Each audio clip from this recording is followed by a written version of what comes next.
Na hiyo unasikiliza maana kwetu ni 101.3 Beef to Radio, sasa hivi ikiwa ni saa 2 kasoro dakika 24. Kama ulivyosikia kutoka kwa mwenzangu Yusuf Mamo kwenye miale yetu ya saa 1 jioni, ni kwamba tutakuwa tunazungumza moja kwa moja na katibu katika Wizara ya Maendeleo Maeneo Kame, Kelo Harsama, ambaye majuzi kashinda tuzo 2 alivyosema mwenzangu Yusuf Mamo.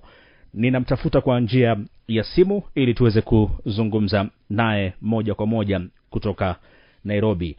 Alo, katibu Kelo Harsama, habari za jioni, sijui kama unanipata. Habari yako mzuri sana. Habari ya Marsabit. Marsabit kwema bwana PS, labda hapo Nairobi sijui hali ikoje na shughuli za kazi zikoje? Kazi mzuri, tunaendelea, niko Nairobi. Ndio. Na tunafanya kazi vizuri hapa Nairobi. Naam, asante kwa kutenga muda wako bwana PS Kelo Harsama ili kuweza kuzungumza na Beef to Radio. Lakini kwanza tunasema congratulations, pongezi sana kwa kushinda tuzo 2 hizo ambazo ulizishinda majuzi katika ile warsha ile ya wafanyakazi wa serikali, tuzo ya The Best Leadership in Public Service Transformation Agenda na tuzo ya uongozi bora katika agenda ya ubadilishaji wa huduma za umma. Ni tuzo 2 ambazo uliweza kushinda.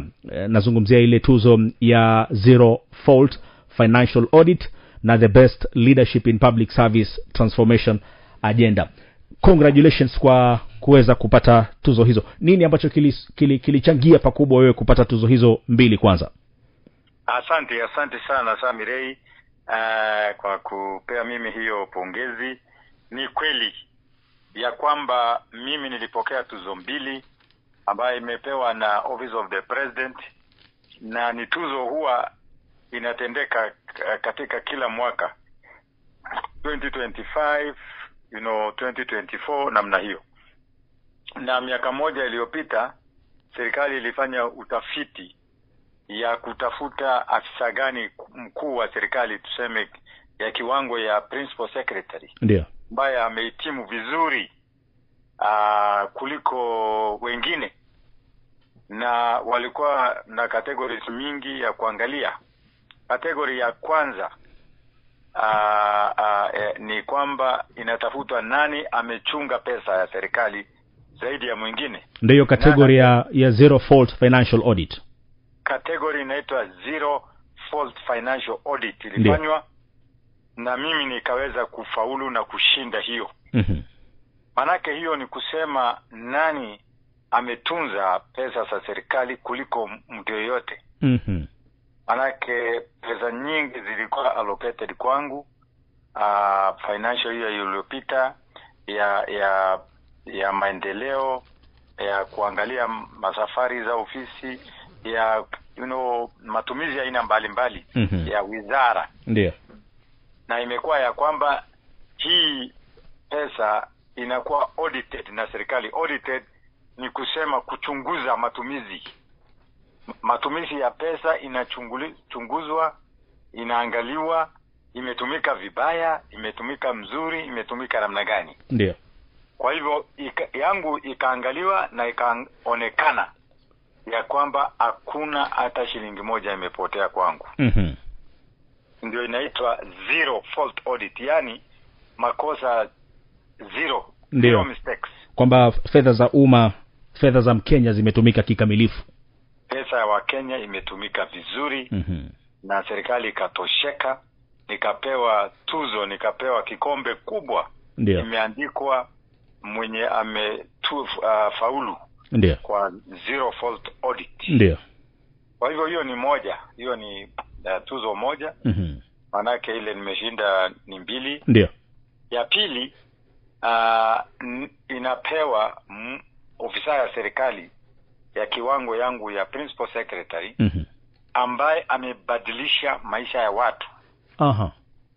So inaitwa transformation agenda, yani kama wewe umebadilisha maisha ya mwanadamu, umebadilisha kutoka kiwango ambayo ilikuwa mbaya na ukaleta watu mpaka kiwango mzuri ambao wameboreshwa maisha yao, wameridhika kimaisha, wamefurahi. Yani ikiwa watu huko Marsabit for example walikuwa na shida ya maji, wamama walikuwa natembea kilomita kama 5 kilomita 6 wakibeba maji mgongoni, jerrycan mgongoni, na kwenda na kurudi kilomita 12.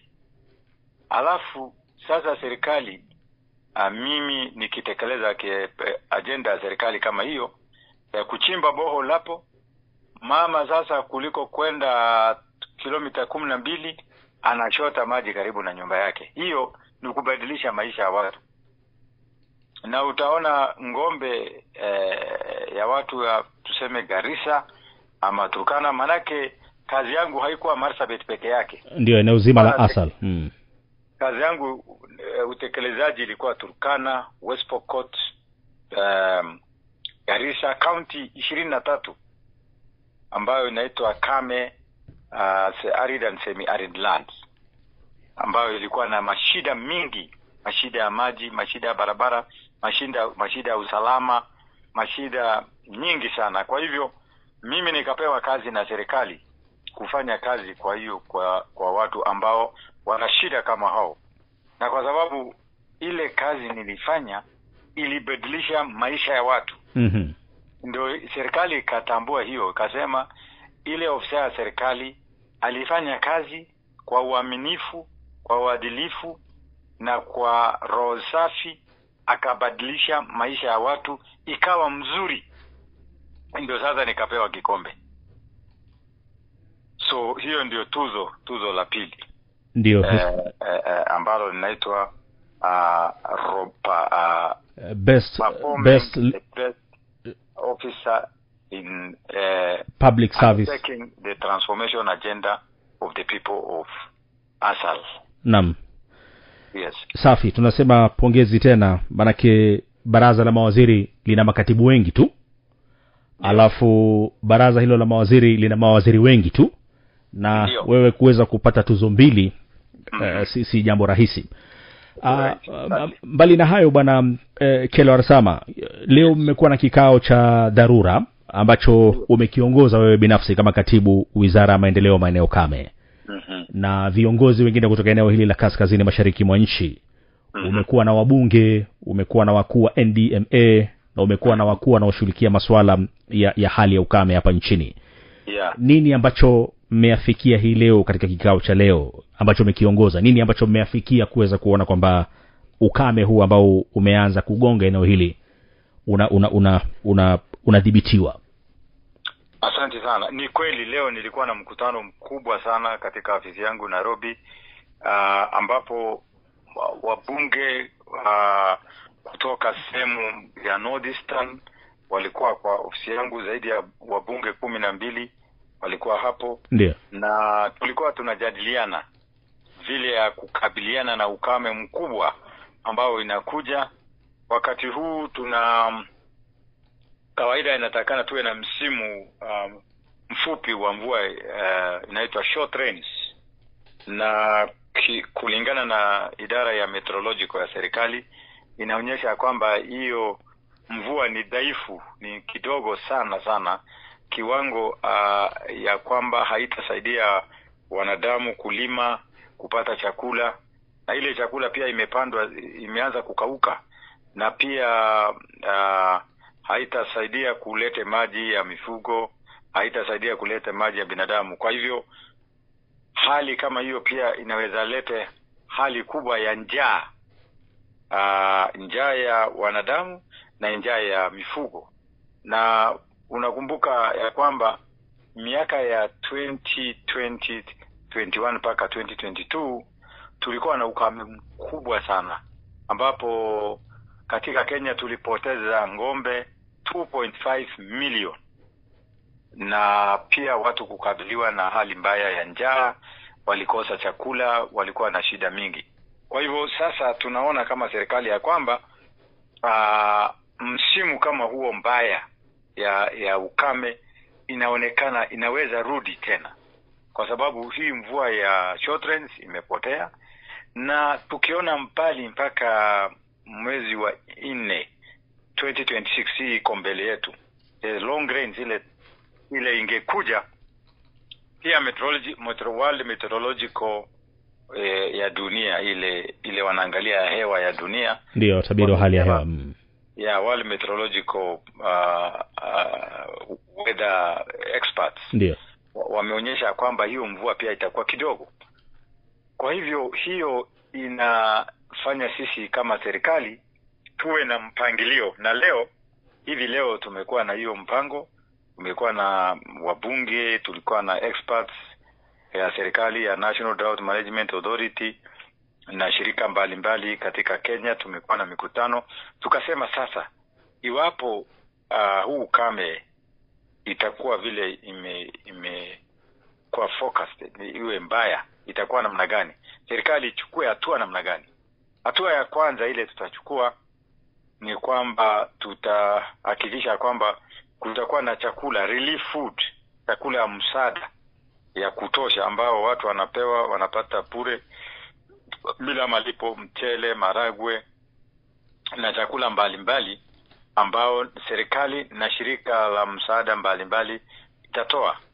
Na pia tumesema lazima tupeane maji, inaitwa water tracking, ambayo water boosters inazunguka sehemu ambazo maji ni kidogo. Sasa hizi water boosters inaenda kama sehemu za Ambalo, sehemu za Elebor, Eledimtu, sehemu za North Horr huko, sehemu za Laisamis, katika areas ambazo ni remote. Hizi water boosters inaweza kupea maji. Ya tatu pia tumesema boreholes zile zinaharibika. Manake wakati huu sasa wafugaji watategemea boreholes. Ndio. Na pia silanga na nini. Na mara mingi kwa sababu ya kutumia zaidi, hizi boreholes zinaharibika. Inakuwa na shida mingi. Kwa hivyo tumesema hizi boreholes pia ikiharibika, serikali inachukua wajibu ya kuzitengeneza zote ziwe mzuri. Na nimesema mambo ya chakula. Ndiyo. Pia wakati huu kunakuwa na uwezekano ya conflict. Jamii hawa wafugaji wanapigana, wanazozana ya mizozo. Kwa sababu sasa mzozo huwa wakati ukame mzozo unaanza. Watu wanaona ya kwamba pande ingine ambayo jamii ingine inakaa iko na chakula ya ng'ombe ya kutosha. Kwa hivyo wanajaribu kuhamisha ng'ombe mpaka kwa ile sehemu na vita huwa inatokea. Kwa hivyo sasa kwa sababu sisi serikali tunaelewa hiyo, tutachukua jukumu na responsibility ya haraka ya kuzuia watu kupigana, watu wasiweze kupigana. Ndio. Ya ingine pia ni tutaimarisha upeanaji wa ile pesa. Watu wa kwetu wanaitwa pesa ya care. Tutapeana hiyo pesa vizuri. Saa hii tayari tuko na pesa hiyo ya kutosha. Lakini saa hii kuna utaratibu ambao inaendelea kufanywa ya banks kama Equity, kama banks zilikuwa tunapewa, kulikuwa na agreement imeandikiwa pamoja. Ndio. Na hiyo agreement ilisha. Sasa tuna renew hiyo agreement. Kwa hivyo pesa ziko, lakini hiyo agreement na banks ikwishe, alafu watu waanze kupewa. Na hiyo lazima itaimarishwa kuhakikisha kwamba hakuna hata mwezi moja itakuwa skipped. Sasa hakuna mwezi hata moja pesa itapotea, kwa sababu sasa ukame imeanza na jamii wengi wanategemea hii pesa. Hata kama ni kidogo, pengine 2700 kwa familia, tunajua hiyo inasaidia. Kwa hivyo hii pesa pia itaimarishwa na hii mambo ikuwe sawa. Pia tutaongea na shirika mbalimbali za NGOs na agencies ya United Nations na watu wa aina mbalimbali, wale wanaweza kusaidia jamii ambao wako na shida. Ikiwa imetangazwa rasmi ya kwamba hii ni shida kubwa kabisa, basi hata hizo shirika za World Food Program, shirika zingine za United Nations zitaingia pia kugawa chakula na pia msaada mbalimbali. Ikiwa ukame inaanza, mashida mingi inafuata. Hizo shida pia zitatatuliwa. Kwa hivyo leo hiyo ndio baadhi ya mambo ambayo tumejadiliana na tumekubaliana kama serikali. Ndio. Kuhusu ukame.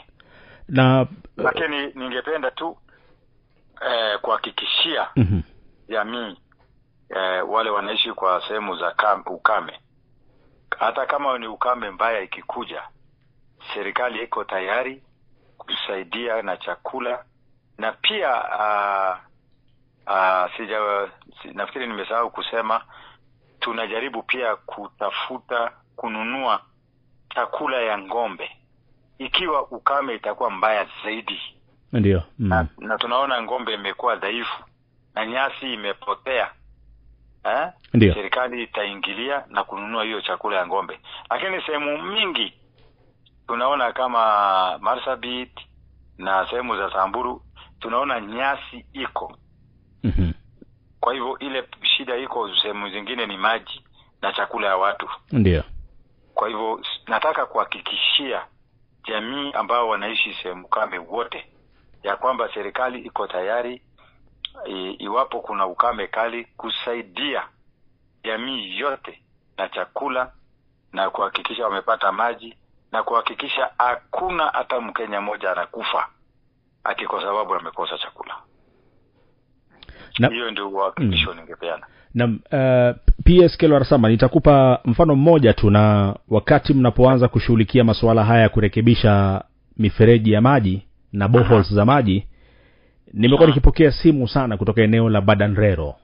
Yes. Watu wa pale wanalia siku zote kwamba kuna tatizo la borehole kule. Kwa hiyo ningeomba sana Badanrero ipe kipaumbele. Na ikiwezekana hata binafsi uchukue jukumu hilo kuona kwamba watu wa sehemu hiyo wanapata nafasi hiyo. Najua kuna sehemu nyingine nyingi tu, lakini moja kati ya sehemu hizo ambazo nimekuwa nikipokea simu mara nyingi sana redioni ni kutoka eneo la Badanrero. Kwa hivyo ningependa unoti chini hiyo, alafu labda utaona ni vipi watasaidika moja kwa moja katika mipango hii ambayo mnayo kama serikali. Ndio. Katibu, mpaka sasa ni watu kama milioni 2.1 ambao wanahitaji msaada wa chakula kufikia Januari mwaka 2026. Na kama ulivyosema kuna mikakati ambayo mmeweka. Maeneo gani ambayo mpaka sasa, kaunti zipi ambazo zimeathirika zaidi? Kwa sasa kaunti ile imeathirika zaidi ni kaunti ya Mandera. Ambao hata mifugo imeanza kukonda. Mbuzi imekonda, ng'ombe imekonda, na bei ya mbuzi imeshuka kabisa mpaka kiwango mbuzi ingine nasikia unanunua mbuzi shilingi 2,000. Hiyo ni kusema ya kwamba hiyo ukame imekuwa kali sana. Ndio. Na sehemu zingine 8 pia ikiwemo Marsabit iko kwa rada ya serikali saa hizi. Kwa sababu iko kwa ile inaitwa alert. Alert ni kusema wakati wowote inaweza hali hiyo inaweza haribika. Ikuwe kama hiyo ya Mandera pia. Ndio. Na sehemu nyingine kama Samburu, Turkana, Wajir, Isiolo, Tana River, hizo sehemu zote na West Pokot, Baringo, hiyo area yote tumeangalia kwamba inaweza kuwa na shida ya ukame pia. Waziri, nadhani pia wananchi wetu na wafugaji hapa wanahitaji elimu kwamba mifugo wanapokuwa nao, kabla kuanze kuwa vibaya ukame uje, wanaweza kuuza mifugo wao, waziri, wakati mifugo wangali wana afya. Ndio hata sisi tutaeleza hawa. Ndio. Ikiwa sasa wewe mwenyewe ni mtangazaji, sisi tutaleta elimu katika redio yako, katika IPSE, katika redio zingine Jangwani. Yote tuwaambie watu, wafundishe wafugaji ya kwamba hii mfugo ikianza kukonda kabisa, kama hiyo nimesema ya Mandera leo. Ndio. Kwa soko mbuzi ni shilingi 2,000 siku ya leo, tuliambiwa kwa hiyo mkutano ya wabunge. Ndio. Nao inatakikana wewe uangalie hiyo mbuzi yako, ikiwa unaona inadorora, afya yake inaharibika, inatakana upeleke soko uuze. Ikiwa bei ni wakati huu sasa ni 15,000, unapata pesa mzuri. Ng'ombe namna hiyo. So serikali itatoa hiyo alert ndio ya kwamba ikiwa hali ya afya imeanza kuwa mbaya, ni mzuri uuze hiyo ng'ombe yote, uweke pesa yako banki na familia yako napata chakula wakati ya ukame mbaya pia. Naam, waziri, tusonge mbele, tuzungumzie fedha hizi za HSNP ambazo serikali inatoa kwa wananchi wake. Mpango ni upi mpaka sasa, na ni miezi mingapi bado hawajapokea fedha hizi wanaonufaika? HSNP inaitwa Hunger Safety Net. Ndio. Na hii pesa ni ile watu ambao wanakaa katika arid areas. Ndio. Watu wamepigwa na ukame ile wakati wamekuwa maskini kabisa, wamepoteza mifugo, wako kwa hali mbaya sana ya umaskini, ndio wanapewa 2700 kwa nyumba katika counties 8. County ya Tana River, Garissa, Wajir, Mandera, Isiolo, Marsabit, Samburu, Turkana, Baringo na West Pokot. So hawa ndio wanapata hiyo pesa, na muda mrefu sana ya mwezi kama 10 hiyo pesa ilipotea, kwa sababu ile finance bill iliangushwa ile wakati 2024, iliharibu revenue ya serikali kiwango ya kwamba hakungekuwa na serikali haingekuwa na uwezo ya kugenerate pesa ya kutosha ya kusaidia hiyo jamii. Kwa hivyo sasa serikali imerecover na tumeanza kulipa hiyo pesa, na miezi kama 2-3 tumeshalipa, na saa hizi tumepata pesa ya kutosha tena ya kulipa miezi 3 ambao zinakuja. Hiyo ikiisha tunapata zingine. Nataka kuhakikishia wale jamii wanapata hiyo pesa ya kwamba kwa sasa hakutakuwa na hiyo shida tena. Hasa wakati hiyo ukame tunaelewa kuna shida, tutahakikisha kwamba kuna wakati watakosa hiyo pesa. Naam, asante. Bila shaka fedha hizo wanazitegemea sana waziri, ili kuweza kujikimu. Kwa hiyo kuna haja ya serikali kufanya bidii zaidi. Tangu uteuliwe na Rais William Ruto, Katibu Kelo Arsama kama katibu katika wizara hiyo ambayo unashikilia kwa sasa, umefanyia nini Marsabit, na sio Marsabit tu, eneo zima la Asal, ili kwamba hata ukiondoka afisini baada ya simu hii unaweza kujivunia kwamba nimefanya hiki kwa watu wa Marsabit na watu wa maeneo kame? Nini hii ambayo umefanya mpaka sasa, katibu? Asante sana, kwa sababu mimi ni PS, mimi natumikia kazi Kenya mzima. Ndio. Na hasa county 23 ya county ya Kenya ambao ni ukame, naitwa arid and semi-arid lands. Ndio. 10 counties ambao ni mbaya zaidi kwa ukame, na 13 counties ambao ziko afadhali kama Narok, Kwale, sehemu za Laikipia namna hiyo. Ndio. Na katika hiyo sehemu zote nimehakikisha kwamba kwanza maji inapatikana. Nimepeleka kwa hizo counties zote dams, boreholes, kiwango mpaka wamama wamepumzika. Ndio naona nimepata hiyo tuzo ya kusema Kelo Arsama ni PS ambaye amebadilisha maisha ya watu. Wamama wamepumzika, walikuwa wanaenda 16 kilometers, maji anapata karibu na plot yake. Meters anaenda less than 50 meters anapata maji. 100 meters sio kilomita anapata maji. Kwa hivyo hiyo ndio kitu ambayo mimi nitajivunia. Marsabit ni moja yao ya counties ambao nimesaidia sana kwa mambo ya maji, mambo ya borehole namna hiyo. Na pia kuhakikisha kwamba maendeleo mbalimbali imefanyika katika area hizo. Kwa hivyo mimi najivunia kabisa ya kwamba nimewafanyia watu kazi ile nimepewa ya kuhakikisha kwamba this Asal counties inapata maendeleo kama sehemu zingine za Kenya. Ndio. Yes. Waziri, ndo ikatokea sehemu zile za Laisabis ukapewa jina Letrela, na ikatokea sehemu zile za Ukambani ukapewa jina la Mwamachi kama sijakosea. Mwamachi manake sijui mtu anaeleta maji karibu, sijui. Sasa wanasema Letrela ni kusema ndio ni wakati nilikuwa na department ya special programs, ndio, na wananchi wa Laisamis walinitolea hiyo jina jamii ya Rendile kwa sababu mimi nilikuwa ninaletea hawa chakula na matrela. Ndio.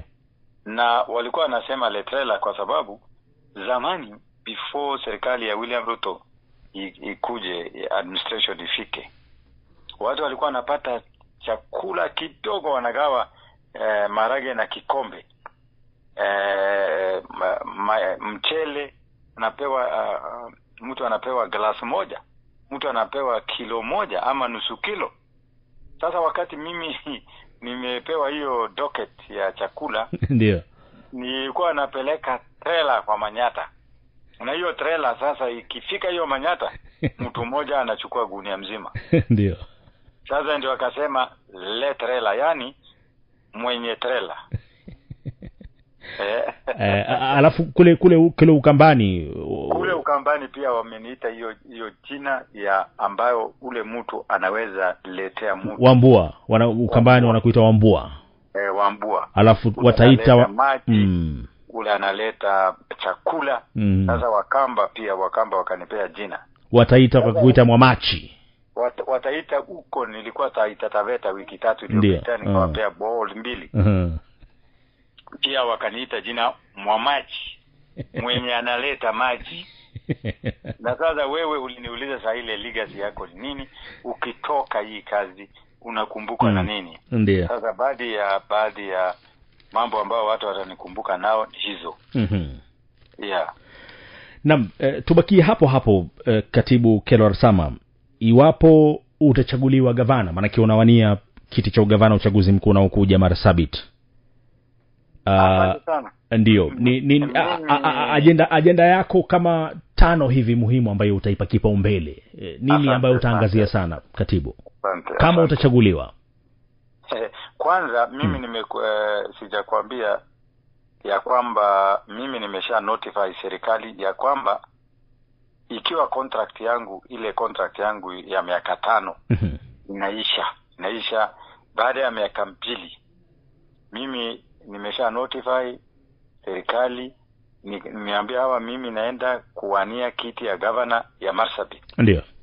Na imeshakubaliwa, nikimaliza term yangu mimi niende niombe kura na jamii ya Marsabit wote, kabila yote, niwaambie ya kwamba ile kazi nilikuwa nafanya zamani pande ya Kenya zote na experience na ujuzi nataka nilete Marsabit niwafanyie kazi. Kwa hivyo mimi nikichaguliwa, vile unasema, umeniuliza nitafanya nini? Ndio. Nafikiri mumesikia kwamba mimi nimepata vikombe 2. Ndio, hizo taarifa zipo tunazo, tunajua. Kwa hiyo taarifa unazo. Sasa hiyo ujuzi ile imenifanya nipate kikombe, yote nitapeleka ya Marsabit. Ile mambo mazuri wamesema nimefanya, nikapewa kikombe ya heshima, yote nitapeleka Marsabit. Kwa mfano, maji ni muhimu sana katika sehemu kame zote, ikiwa moja yao ni Marsabit. Mimi nikichaguliwa, ndio nitahakikisha kwamba kila village, kila Manyata itakuwa na maji yake, maji ya Silanga, maji ya Bohol, so that wamama wapumzike, wasiende mbali kuchota maji. Na sio maji peke yake, maji safi. Maji safi. Ikiwa maji ni chumvi, iko machine mimi nitaleta ikuwe safi, chumvi ipotee, manake hii chumvi inaleta shida katika mwili. Itolewe na watu wakunywe maji safi. Ikiwa ni Silanga, tufanye ujuzi ya machine ambayo inatengeneza maji safi, tupatie watu maji. Ya pili, ndio, nitahakikisha kwamba watu kupanda chakula huko Marsabit. Mimi nitachimba silanga kubwa kubwa, manake huko iko rivers kubwa kubwa, mto kubwa inatoka kwa milima, maji inakuja imepotea. Mfano pale Sololo. Mimi nitatega hiyo maji so that watu waweze kutumia hiyo maji kupata chakula, kulima shamba yao, kupanda marage, kupanda mahindi. Namna hiyo nitahakikisha kwa upendo ya Mungu maisha ya watu imebadilika, kuliko watu kuomba chakula, kuangaika ama kununua chakula na bei mingi. Watu wanakula chakula ile wamejipandia wenyewe, wakati ardhi yetu ina rutuba. Kwa sababu ardhi ya Marsabit yote kila mali, North or Bubisa, hata Bubisa tunaweza panda chakula. Hata huko Kalacha pale watu wanafikiri ni desert, chakula inaweza toka. Tuweke hata huko Badahuri, kila pahali. Tuhakikishe tumetafuta maji, watu wajipandie, wajitegemee kukula chakula. Ya tatu, lazima tutengeneze mabarabara za huko. Barabara mingi inatakikana ipigwe lami. Mara mingi sisi tumedharau barabara zile zinaenda ndani ya misitu. Hiyo barabara inafungua, ina open hii dunia ya Marsabit ambao ni remote. Kwa hivyo mimi nitahakikisha nimepiga lami hizo mabarabara zinaenda ndani ya mashamba. Ile sasa tuseme barabara kama ni Marsabit kutoka, kama ni Sako hapo center, kutoka hapo Jirime kwenda Manyata Chilo mpaka Gororokeza, Kupikalo mpaka Shur huko chini, tunapiga lami. Mabarabara zingine huko ndani ya Laisamis zile zina connect kutoka Kor kwenda Ilaut huko ndani yote.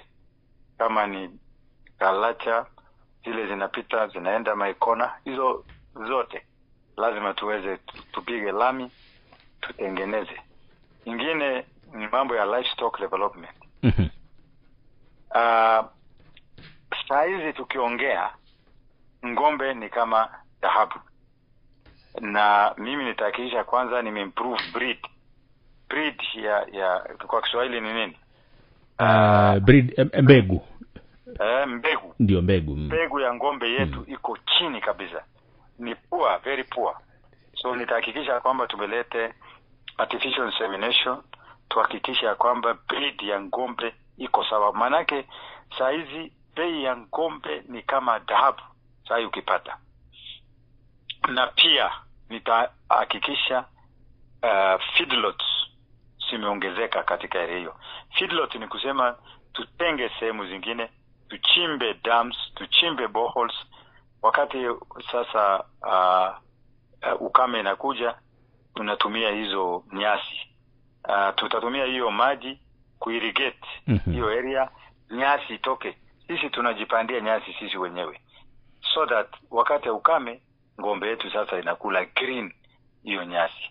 Kwa sababu maji ikiwa inapatikana inasaidia kukunywa na pia kwa irrigation mpaka ngombe yetu ikuwe sawa.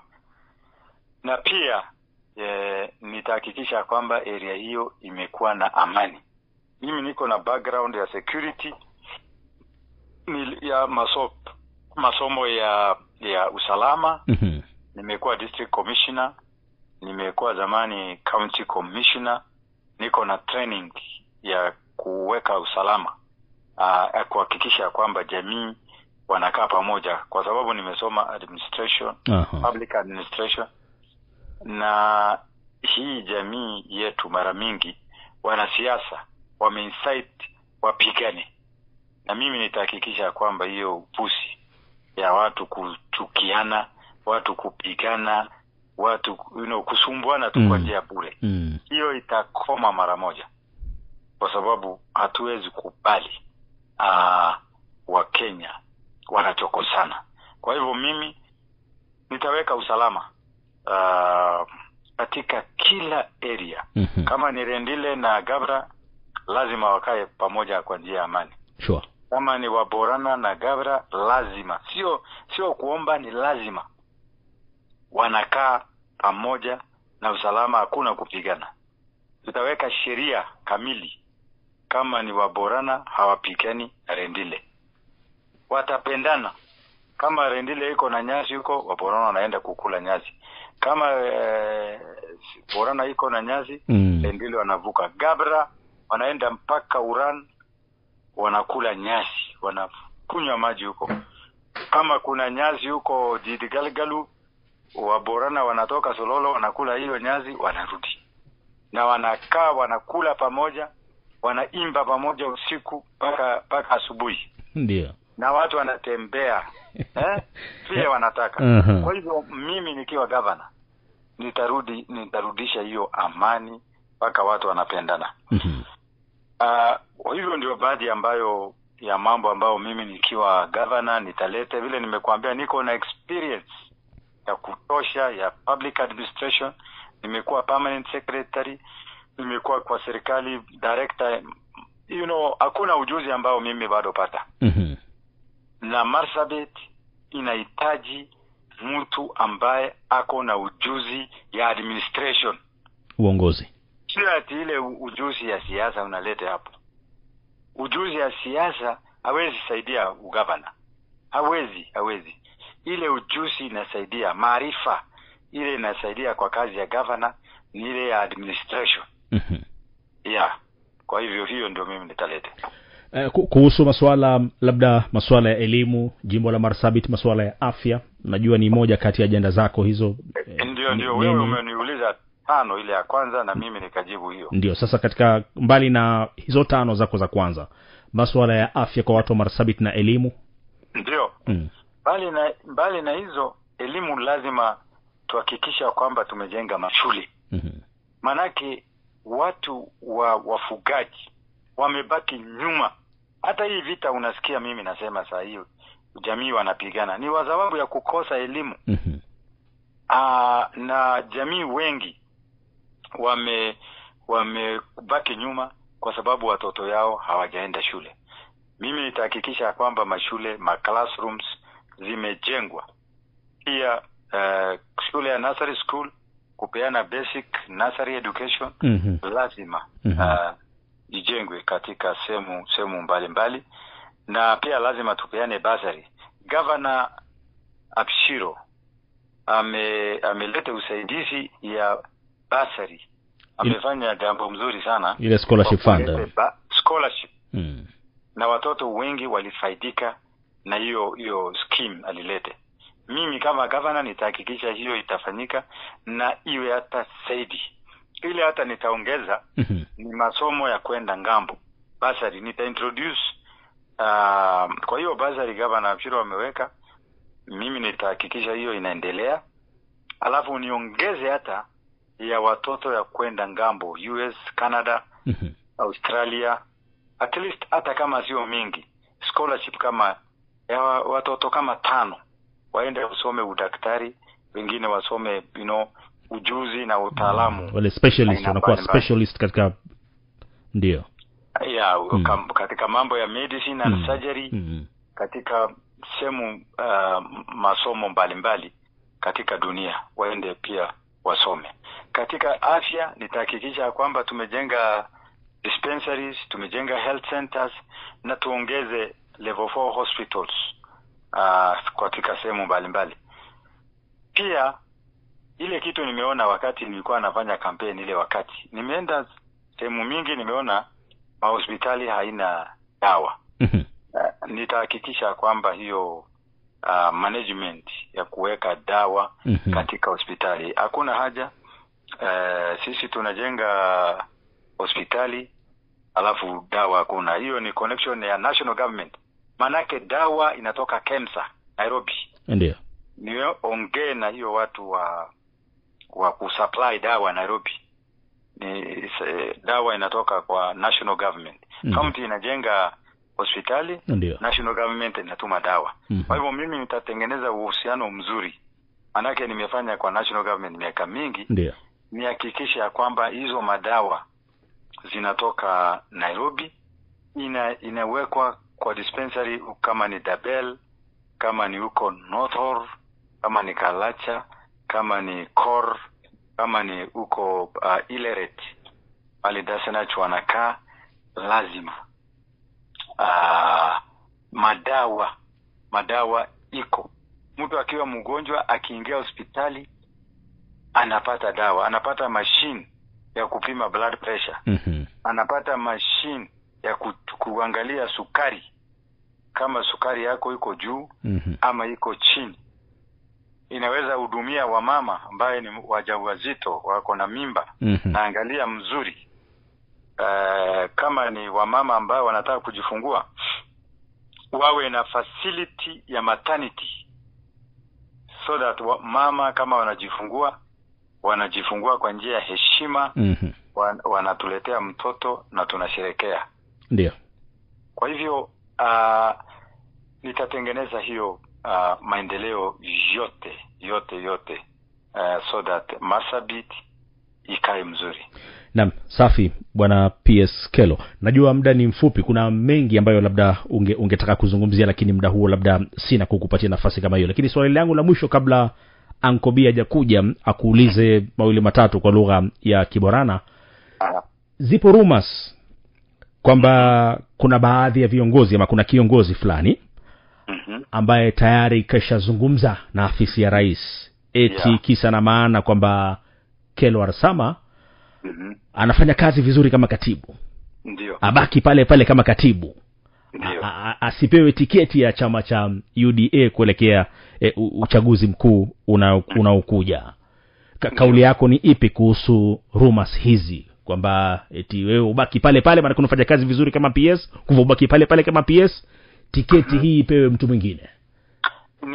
Ni kweli ya kwamba hawa watu tuna simama nao gavana iko, nafikiri watu wameshasema wanataka gavana. Ndio. Na wengine wameenda kwa ofisi yetu ya serikali hapa, ile ofisi kubwa hapa Nairobi, wakiomba labda pengine wameogopa mimi, wanasema huyu kijana Kelo amelete maendeleo, amelete maji, amelete barabara, amefuruga sisi. Hii maendeleo imestua sisi. Kwa hivyo tukisimama pamoja atashinda sisi mara moja. Kwa hivyo wameenda kwa ofisi mbalimbali ya serikali wakisema tafadhali tunaomba kama maombi ya kwamba huyu kijana abakishwe PS, alafu sisi tupewe hiyo nafasi ya gavana. Na serikali imekataa katakata, imesema kama Kelo anapendwa na wananchi wa Marsabit, wacha achaguliwe. Kama watu wa Marsabit wanataka Kelo, wacha apewe, wacha akuwe gavana. Serikali imeshasema hivyo. Kwa hivyo wameshaambiwa sore, poleni, sisi hatuwezi fanya hivyo. Uwanja utakuwa wazi. Uwanja ni wazi. Iwapo kuna watu ya UDA, mimi ni UDA na wengine mimi najua wako ambao ni UDA, ukiwa unataka tikiti ya UDA, watu atapiga kura ya mlolongo.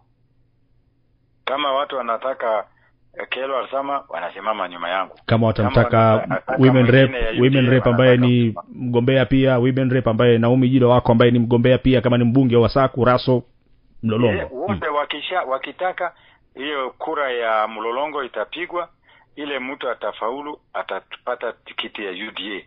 Hakuna mtu, serikali imesema, na msikize vizuri, hakuna mtu special atapewa ticket ya UDA bila kupiga kura. Hiyo ni wazi. Watu waelewe ya kwamba, na nitarudia na Kiborana baadaye kidogo. Naam, asante PS Kelo Arsama. Mimi naondoka na kumpa mwenzangu Uncle B nafasi ili naye pia aseme nawe kwa lugha ya Kiborana mawili matatu. Uncle B, asante. Ni wako.